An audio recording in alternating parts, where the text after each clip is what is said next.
Good morning, welcome to my channel. আশা করি আপনারা সকলেই ভালো আছেন। আর যদি মন খারাপ থাকে তাহলে মন খারাপ করার কিচ্ছু নেই। হাতে মাত্র আর পুজো আসতে কটা দিন বাকি, তার মধ্যেই পুজোতে ঘুরতে যাবার প্ল্যান করছেন। আপনাদের এমন একটা রাজবাড়ি টাকি খুব কাছেই ঘুরিয়ে দেখাবো, যেখানে হাজার হাজার মানুষ এই 4টে দিন পুজোর অনুভব করেন। একটু আপনারাও নিজেদের থেকে একটু নিরিবিলি জায়গায় পুজোর এই আনন্দটা পেতে পারেন। তো তার জন্যই আজকে আমি বেরিয়ে পড়েছি শিয়ালদা থেকে টাকি যাওয়ার ট্রেনে। আর সুন্দর পরিবেশ দেখতে দেখতেই আজকে আমি পৌঁছে যাব টাকি। ভিডিওটা বড় হয়ে যাবে বলে খুব ছোটোর মধ্যেই আপনাদের দেখালাম, কিন্তু এবার আমরা এই সুন্দর পরিবেশ দেখতে দেখতেই পৌঁছে যাব টাকি।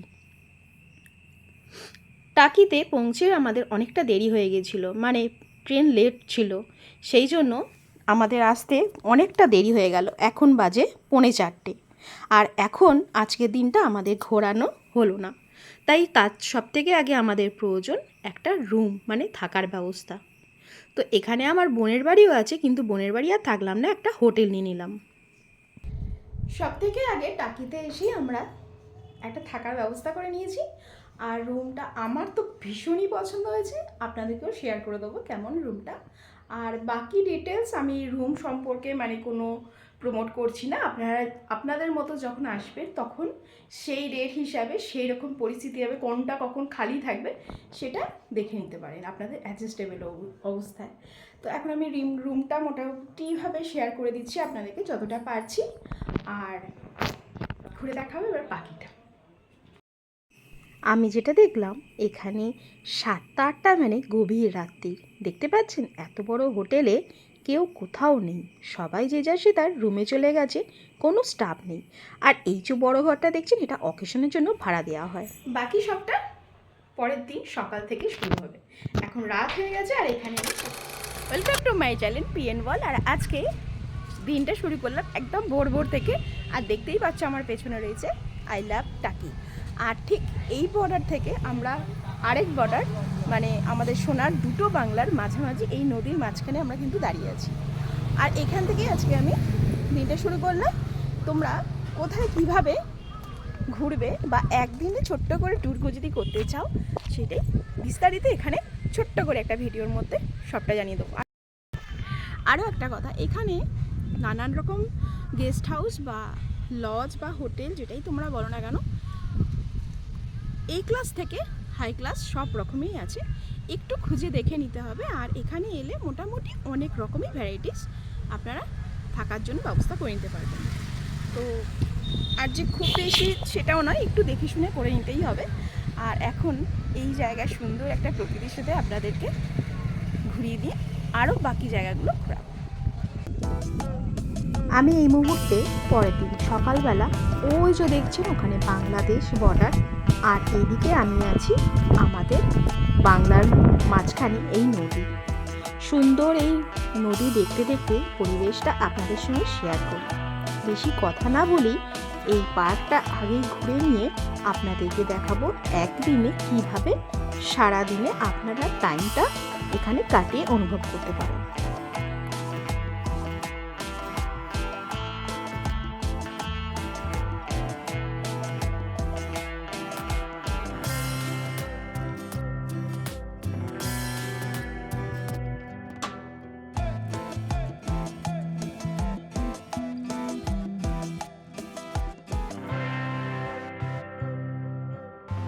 আপনারা চাইলে এখান থেকে টোটো বা অটো বুক করে নিতে পারেন, সারাদিন ঘুরিয়ে দেবে। আর এই স্পটগুলোই আপনারা ঘুরতে পারেন। কিন্তু আবহাওয়া বলছে আজকের দিনটা খুব একটা ভালো নয়, মানে মেঘলা আকাশ আর ঝড় দেওয়া সম্ভাবনা আছে। যতক্ষণ পাচ্ছি এত কষ্ট করে এসেছি, তাই আপনাদের সঙ্গে একটা কিছু ভিডিও শেয়ার করব। সেটা হচ্ছে টাকি রাজবাড়ি। টাকি রাজবাড়ি 3300 বছর পুরনো একটা ঐতিহাসিক জায়গা। এখানে হাজার হাজার মানুষের পুজোর সময় আনন্দ উপভোগ করার একটা জায়গা। এখানে প্রচুর মানুষ আসেন পুজোর সময়। আপনারাও কিন্তু আসতে পারেন পুজোটা একটু অন্যরকম কাটানোর জন্য।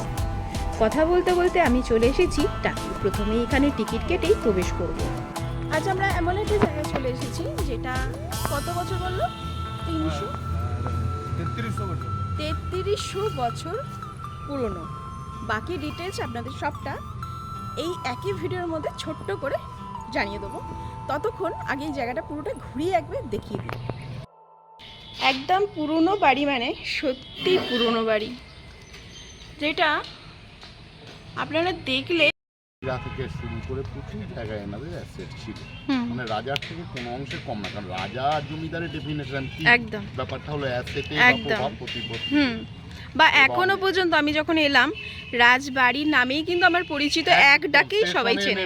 আপনি টোটোতে বলবেন রাজবাড়ি, যে কোনো জায়গায় যাবেন রাজবাড়ি, ঠিক।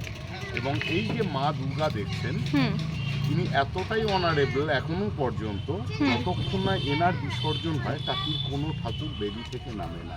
আচ্ছা, এখনো পর্যন্ত এই এলাকায় এইভাবেই চলছে। একদম। আগে মহিষ বলি হতো, ছাগল বলি হতো, ভেড়া বলি হতো। ইদানিং বলি প্রথাটা তুলে দেওয়া হয়েছে, বাট ধর্মীয় আচার রীতি অনুসারে সিম্বলিক্যালি কুমড়ো, আখ এগুলোকে বলি দেওয়া হয়। আচ্ছা। এখনো অষ্টমীর দিন 10 থেকে 12,000 লোক বসিয়ে পোলাও, আলুর দম, মিষ্টির ব্যবস্থা থাকে। বাহ বাহ, খুব ভালো। দশমীর দিন পান্তা কচু শাকের ব্যবস্থা থাকে। 26 জন বেয়ারা আছে, পেট স্টাফ, যারা বিসর্জনের দিন মাকে কাঁধে করে নিয়ে সুদৃশ্য প্রসেশন সহ আমরা বাজি বাজনা এবং লোকাল জনগণ থেকে হাজার হাজার মানুষ এনাদেরই যে ঘাট, রাজবাড়ি ঘাট বলে পরিচিত, ওখানে বিসর্জনটা দিয়ে আসে। বাহ।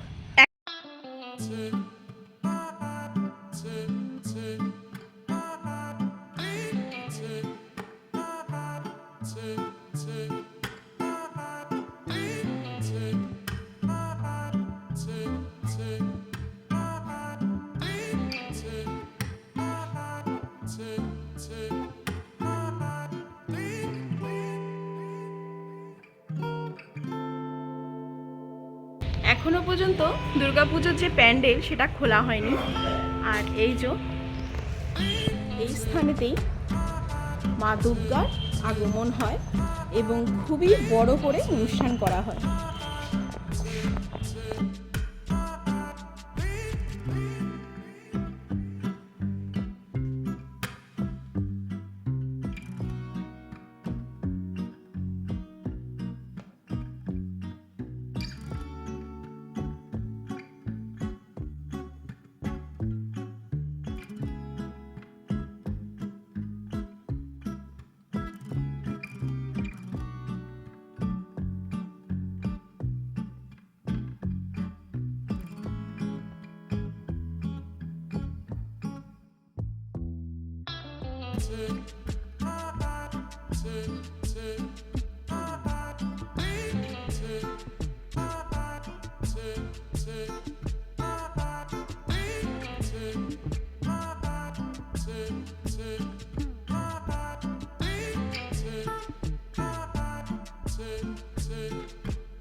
একটা রুম, যার মধ্যে আছে অনেক পুরনো কিছু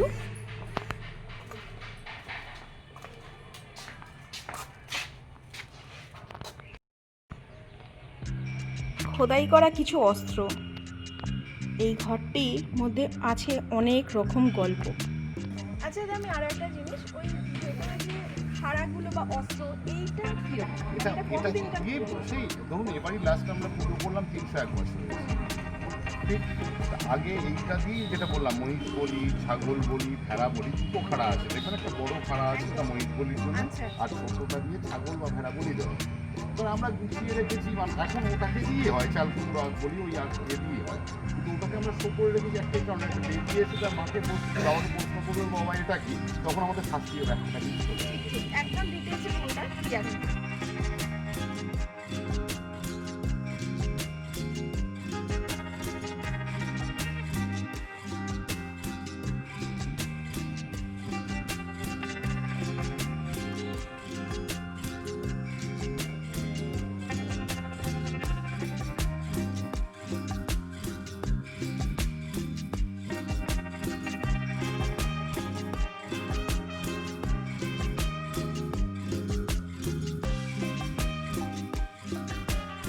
ঢুকিয়ে আরো একটা বিষয় জানতে চাই, ওইটা মায়ের পায়ের স্থান দেখলাম, মানে একটা আলাদাভাবে ব্যাপার আছে, ওইটা কি?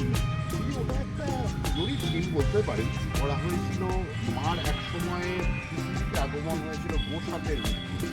আচ্ছা, যার সময় দেখুন মা পার হ্যাঁ, উপরে গোসাপের একদম একদম, এটা রাখা আছে কুমিরের মতো যে অনেকটা মা দেখতে। পদার্পণ করেছেন এবং সিম্বলিক্যালি সেটা করছে। বাহ। যেমন সেটাকে রাখা। এবারের দিন আমাদের করা হয়েছিল বিভিন্ন রকম মার গোসাপ, আপনার অকাল বোধন বা রাবণ যে পুজো আনসাকসেস হয়েছিল হনুমানের জন্যে, সেই ফুল তুলে নিয়েছিল তার এরকম বিভিন্ন রকম। দেখুন এখন লাইটিং বিভিন্ন রকম ব্যাপার আছে, কিন্তু মানুষের এই যে পুরোনো জিনিসগুলো এইগুলো বাচ্চারা দেখবে, আপনাকে প্রশ্ন করবে, আমাকে প্রশ্ন করবে, এটা খারাপ করে তুমি ঘরে হ্যাঁ,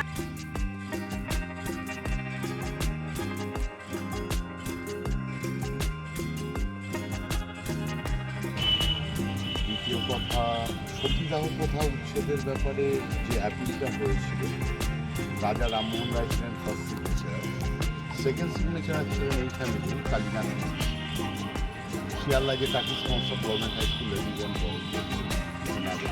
আচ্ছা, শুধু টাকি রোড, যেটাতে যদি আপনি কলকাতা থেকে আসছেন টাকি টাকি টাকি, এনাদের মা গঙ্গা স্নান যাওয়ার ইচ্ছা প্রকাশ করা, সেই আমলে 1 পয়সা কি মাটি কিনে এই রাস্তাটা আচ্ছা। এনাদের প্রচুর অবদান আছে।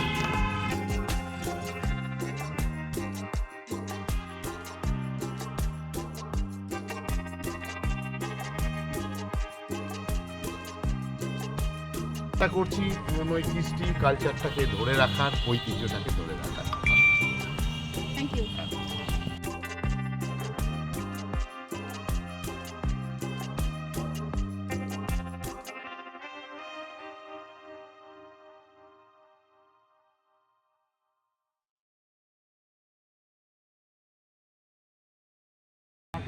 কাউকে প্রশ্ন করবে বাবা এটা কি, তখন আমাদের শাস্ত্রীয় ব্যাখ্যাটা কিন্তু চলে ঠিক আসবে। ঠিক, একদম ডিটেলসে পুরোটা ক্লিয়ার হয়ে যাবে। সেই কারণে ধন্যবাদ দাদা, আপনাকে অনেক অনেক ধন্যবাদ। ধন্যবাদ। আসুন, অলওয়েজ ওয়েলকাম। পারলে এটা আমাদের- কোনোবার পুজোয় আসুন। এটা আমাদের মানে ক্যামেরার উপরে থেকে আপনাকে যারা দেখছেন তাদেরকে একটু বলে দিন।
জোর হাতে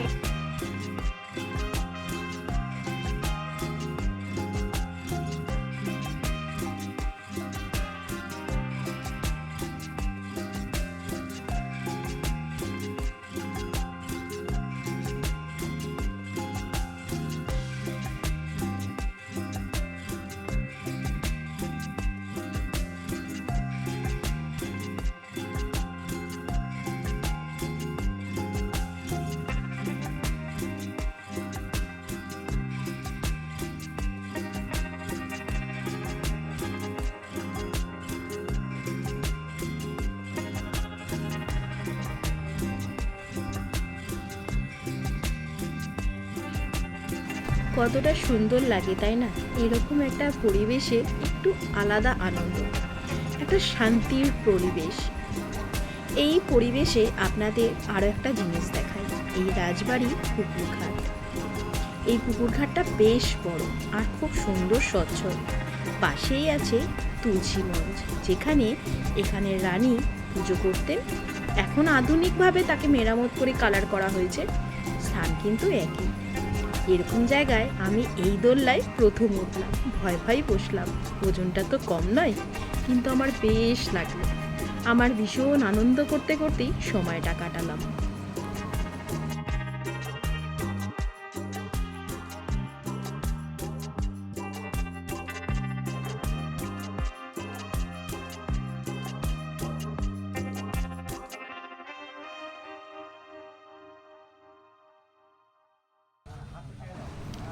এছাড়াও এটা একটা স্পট যেখানে বিয়ের আগে বা বিয়ের পারপাসে বা যে কোনো পারপাসেই এখানে ফটোশ্যুট করা হয়।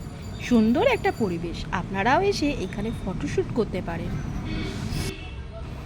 এখন জানতে পারলাম যে আবহাওয়া দপ্তর আমাদের সবাইকে, মানে এই টাকির সবাইকেই অ্যানাউন্স করে দিয়েছেন যে এখানে ঝড় একটা আসছে, তো সাবধান হওয়ার জন্য। তো আমরা দেরি না করেই, ট্রেন আছে হাতের কাছেই, তো সেই হিসাবে আমরা এখন স্টেশনে পৌঁছে গেলাম। আর বাকি ভ্রমণগুলো কোনো নেক্সট ডেতে আবার হবে, তাই আজকে আমরা জিজাসেদের বাড়ি পৌঁছে গেলাম।